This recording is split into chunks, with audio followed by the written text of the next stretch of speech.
Ketsman, na sua opinião, agora vai? Bom, dizer que agora vai, Rodrigo, é impossível, né? Isso é uma verdadeira loteria, né? E para não dizer também uma verdadeira montanha-russa, porque cada hora a gente tem um movimento diferente. O que vale a pena comentar sobre essa nova rodada de negociações, primeiro é o substancial valor que foi ofertado anteriormente recusado pelas autoridades. Esse valor subiu bastante agora e já é um bom indicativo. Outra coisa também que vale a pena ressaltar é que há uma predisposição das autoridades de diminuir, de aceitar, na verdade, um alongamento do prazo, né? As autoridades gostariam que os pagamentos fossem feitos em 6 anos. As empresas, por outro lado, de forma, a meu ver, completamente desproporcional e injusta, queriam estender esses pagamentos por 20 anos. Parece que vai caminhar para alguma coisa no meio do caminho. A gente tem que entender, Rodrigo, que diante de um evento tão dramático desse, tão significativo, a sanha punitivista ela não pode superar, né, a capacidade de reparação. Porque se a gente for com muita raiva, se o poder público for com muita raiva, com muita ira para cima das empresas, essas empresas vão quebrar, vão fechar, e aí a gente não vai ter nada. Por outro lado, também, não dá para poder aceitar, né, que empresas que fizeram o que fizeram saiam barato, saiam de boa nessa história toda. E as propostas anteriores caminhavam muito nesse sentido. Os valores eram pequenos, o alongamento era grande, mas tinha um ponto aí que, para mim, chegava a ser uma verdadeira cara de pau. Isso, para mim, era inaceitável. Querer incluir aqueles danos materiais que seria uma obrigação de fazer, uma obrigação de reparar, no acordo global.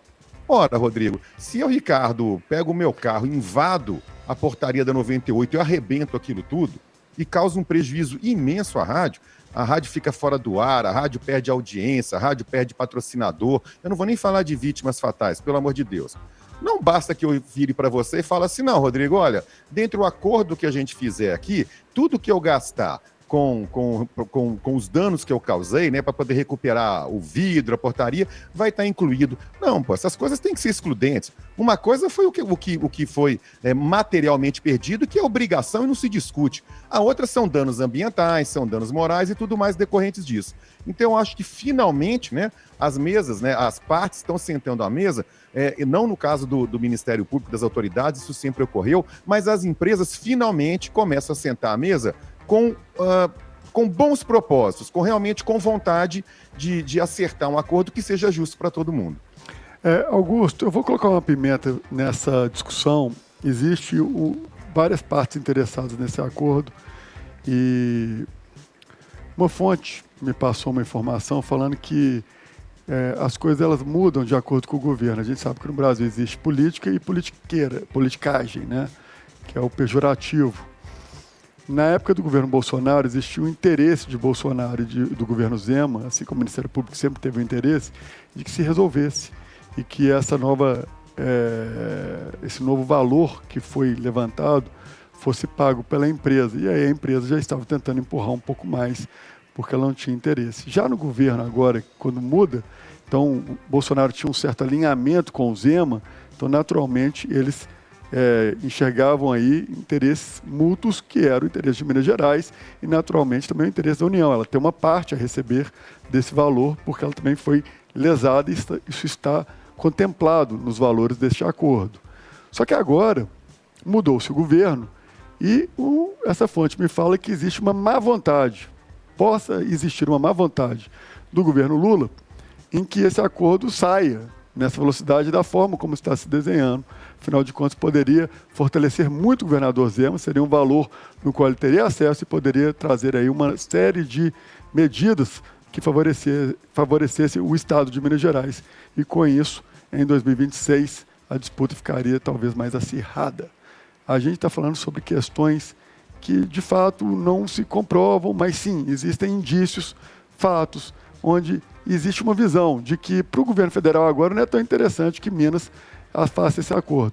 A gente enxerga que o Brasil ele precisa mudar essa visão, né, Augusto? Não dá para a gente enxergar dentro da justiça, naquilo que se lesa e que a justiça se faz necessária, adiamento de pautas tão atrasadas, né, como a gente já falou sobre Mariana, quantos anos? Foi 2015, se não me engano, você me corrige aí se eu estiver errado, e que isso, de fato, precisa ser resolvido logo, né?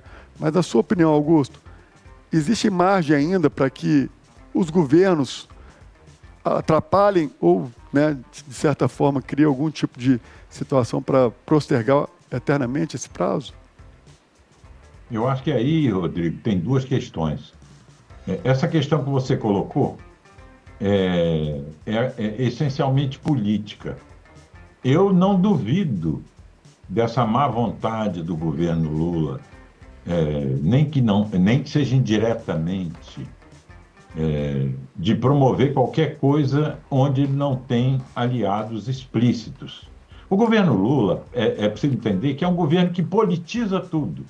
Nós vimos agora o caso lá no Rio Grande do Sul, que não vou nem comentar aqui agora, para a gente não perder tempo e não desviar do assunto. Então, eu acho que esses indícios, essas suspeitas, devem ser levadas a sério.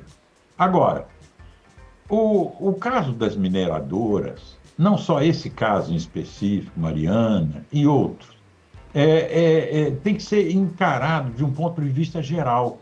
O marco regulatório das mineradoras, ou está errado, ou ele não existe. Não adianta, como disse o Ricardo, a punição.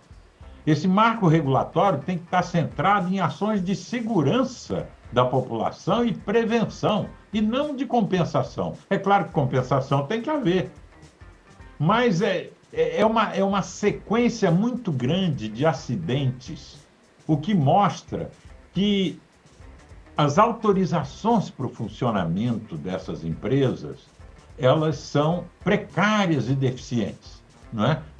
Se você for fazer um levantamento da situação de barragens no Brasil inteiro, você vai ver que há muita área de risco para a população. Então, tem que ser construído um outro marco regulatório da ação das mineradoras, não é? Isso tem que ser encaminhado no Congresso Nacional, porque senão vai ser sempre assim, uma disputa depois para ver quem paga o prejuízo, como é que compensa, o interesse ou o corpo mole de algum governo que não está querendo favorecer um inimigo político, e aí nós não saímos dessa situação.